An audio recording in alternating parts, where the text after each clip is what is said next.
This chest, in a dusty attic in a distant corner of France, has been hidden away for 93 years.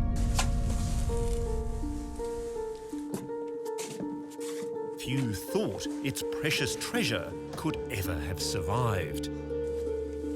We found them.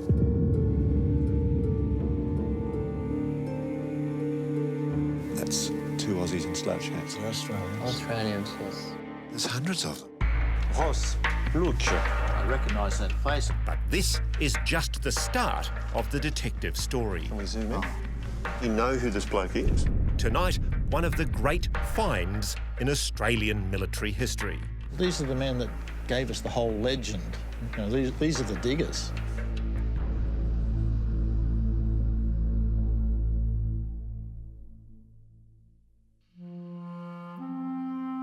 We remember Gallipoli, but from 1916, the fields of France and Belgium were where most of our diggers fought and fell. Of the 330,000 Australians who came here to the Western Front to fight for king and country, 48,000 of them died. And yet for all that sacrifice, precious few images remain of the Australian fighting soldier here on the Western Front.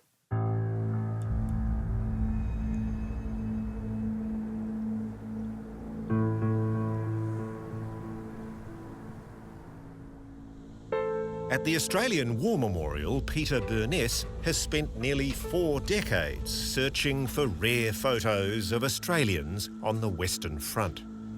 20 years ago, on a trip to France, he stumbled on a mystery. He saw this pamphlet full of photos of Australian diggers taken in the French village of Vignacourt, a day's march from the old front lines. The images were different to anything he'd seen before. For me personally, as a historian, I find it very important because so much of the time of soldiers who were away for years was in these rear villages. This is their day-to-day life. This is how they lived, this is how they trained, this is how they prepared for the next battle and recovered from the last battle. It's sort of an unknown story. This is obviously shot up against the same placard in this photograph. Clearly that's a bit of a key or a signature to this photographer's work. When he returned to Canberra, the mystery deepened. In the vaults of the War Memorial, he found a handful of photos with the same distinctive backdrop. Who had taken these striking images, and could there be more? He didn't know it at the time, but on the other side of the world, someone else was also on the hunt for the mysterious missing collection.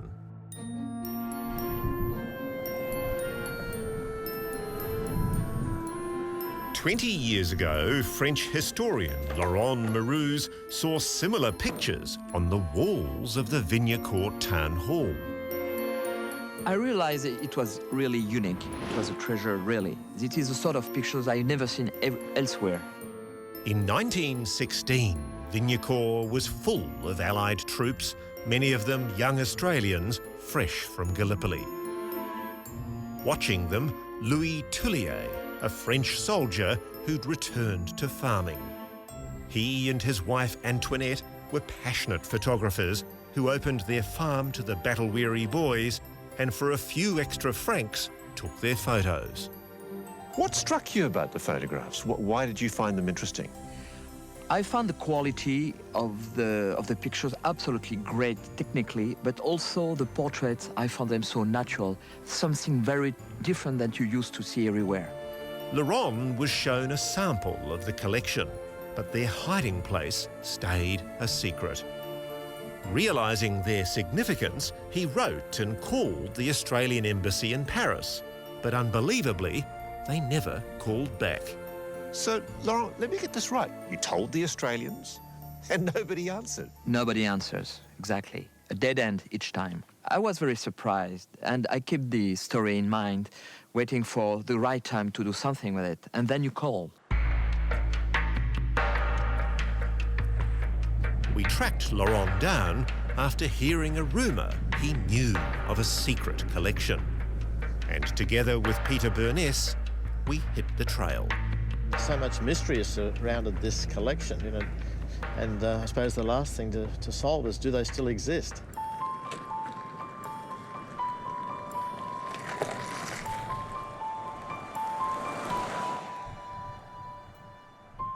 Bonjour, Madame Cronier. Je vous présente Rose Coulthard. Our first stop is a delightful 81-year-old widow, Madame Cronier. On y va? Ok. It was her husband, Robert, who developed the photos seen in this pamphlet and the prints seen on the walls of the town hall.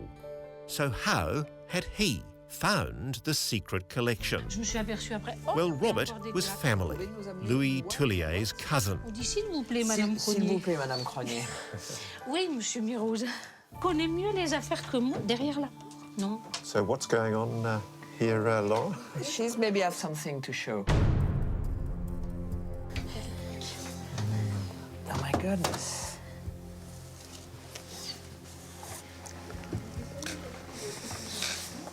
Can I... Yes. Yeah. Oh, my goodness, there we are. Ah, look at that. There's an Anzac. Wow. It's an Australian. Jesus, yeah. Can't just hold it at the end there. Gosh, they're really sharp, aren't they? They're very high contrast. They're very good quality, aren't they? And how many of these do you have? Moi? In box after box, hundreds of glass It's a plates. great one. Look at the jaunty, isn't there? jaunty ankle of the hat. Classic Aussie. Yeah, that's right.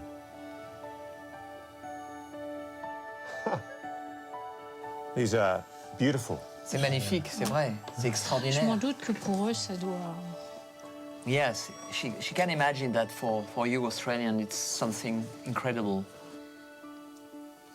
Je pense qu'elles sont chez Vaquet. Ils vont C'est les- qui sont les héritiers de la famille. And then this. She said that the plates are still in Vignacourt, in the Louis Tuillier grandson and granddaughter, and they are still living, and they are still in Vignacourt. Thousands of plates. Thousands of plates. We are speaking of thousands of plates. We were closer than we'd realised to finding the entire collection. This is the original home of Louis and Antoinette Tullier. At first, his remaining family are somewhat wary, Bonjour, Monsieur Tuillier. but Laurent persuades his grandson to meet us. It seems we've arrived in the nick of time.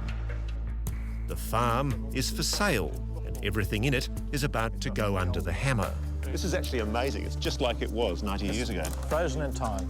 This barn was Louis' studio, though the painted backdrop is long gone.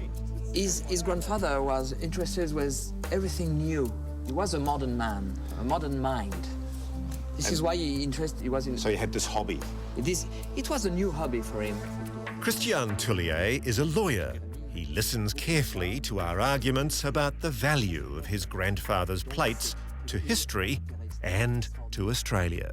Finally, we put it to him directly. Do the plates still exist? Il y a des plaques dans le grenier qui est ici. Yes, we are in the attic here. They're actually here. Yes, exactly. They are here. Can we see them? Est-ce qu'on peut les voir? Mais bien entendu. No problem. But right now, let's go. Yeah, let's go. I love this. Suivez-moi.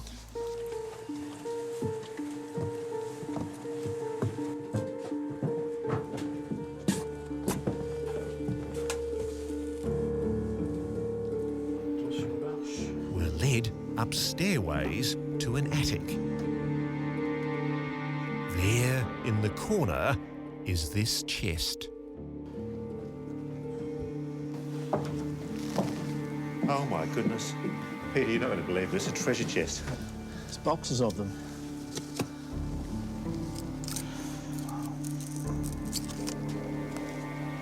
If I'm not mistaken, that's two Aussies in slouch hats. They're Australians. Australians, yes. And there's hundreds of them. Look at it. That is just wonderful.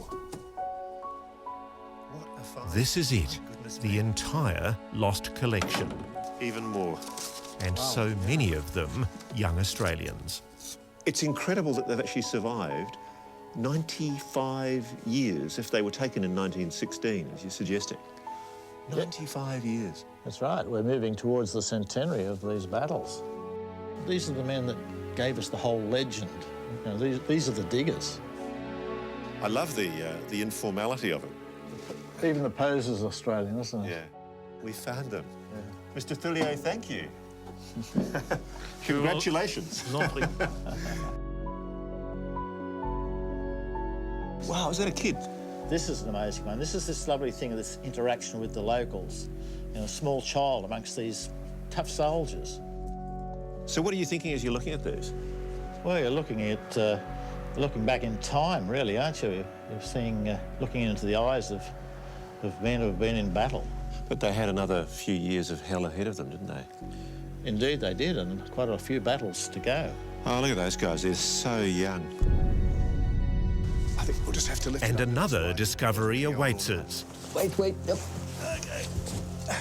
A photographer's canvas backdrop.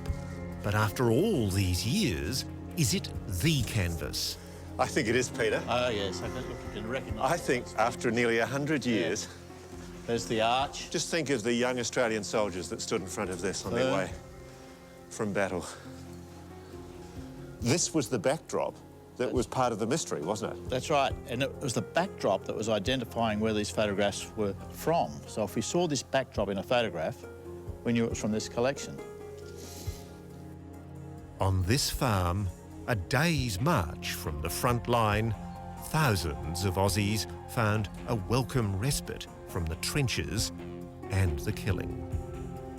For a few brief weeks, it was a chance for a bit of R&R here in Vignacourt, for a bit of fun. And that's exactly what comes through in these extraordinary photographs.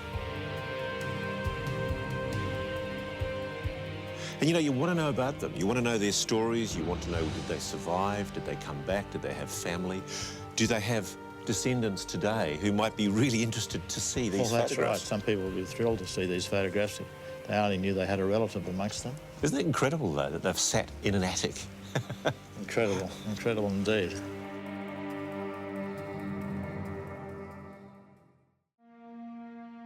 Dear Perce, I think it's about up to me to write to you. I can't think when I last wrote. The great German push has come at last, and they have pushed our line back a bit. But nobody is worrying about that, for no line could stand against such a heavy bombardment, and then against the hordes of men Fritz uses. The German barrage, the artillery fire, was just so heavy that the Australians were subjected to this for day after day. Men went mad under that barrage. They had to lie there with their comrades shattered to pieces, expecting the next shell to do the same to them. It was really an appalling carnage. And it was those young men that came to Vignacourt after those battles. Indeed it was. Who are these young men? So brave, so very Australian, courageous, even cheeky. Oh, this is one of my favourites. We want our mummy.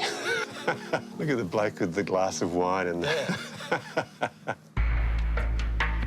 In Australia, our investigation begins. I like the look at this one. So what's his story? Who's this bloke? He's there with his rifle, bayonet, muddy boots, and his ammunition pouches are still heavy with ammunition. So he literally walked in off the front line. Yes, that's right. Historian Peter Burness is looking for clues, medals, rank, ribbons, insignia that may identify the men. Tell me what you can tell about him from just looking at that photograph. He's a sergeant, a decorated soldier. He's in the trench mortar battery in the 1st Division. There's no doubt that those eyes have seen some hard fighting, because once again, this man wears the ribbon of the Military Medal for Bravery.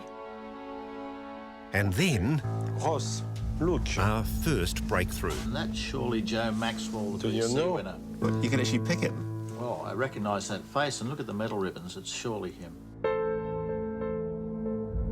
We think the small man on the bottom right of this photo is one of the giants of our military history. Joe Maxwell, the bravest of the brave, awarded the Victoria Cross. Well, I know about his bravery in the First World War, rushing machine gun nests to protect men, exploits behind enemy lines, those sorts of things, taking charge when everyone else in his company or all the other commanders in his company had been killed and there was no one else to lead men. It's sort of become family folklore over the years. Steve is Joe Maxwell's grandson. Do you have any photographs of him from his service time in France? No, I've seen some photographs of him when he signed up and identifying photographs as a young man. There's only a handful of them. Most of the photographs that I've seen of Joe have been as an older man, as a veteran. For almost 100 years, this image of Joe and his mates has lain forgotten in France. Joy is Joe's daughter. I'm getting tingling now. And joy is what she's feeling. This is exciting.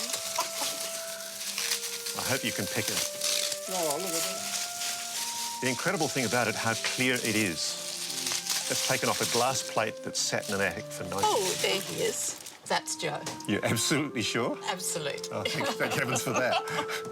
They're also young. Isn't that? Oh. Joe never talked much about the war, and when he did, he usually made a joke of it. But that changed when Joy gave birth to Steve. When he was only a baby, Joe said, and the first serious thing I think I remember him saying, Joy, you must promise me you'll never allow him to go to war. And I think that brought home the horror to me. In this French farmhouse, the horror was briefly left behind. Antoinette Tullier took most of the photos, and perhaps that's why the men look so relaxed and informal. They're candid shots. They're not the sort of photographs we're used to seeing from official photographers. You have to remember that Australia didn't have an official photographer for the first year on the Western Front. Dare I say, I think some of the Aussie blokes are flirting with the camera woman. The Aussie blokes flirted with all the French women. They flirted with the young girls, they played with the kids. This was what a town like Vignacourt gave them, was a normality when they came out of the line.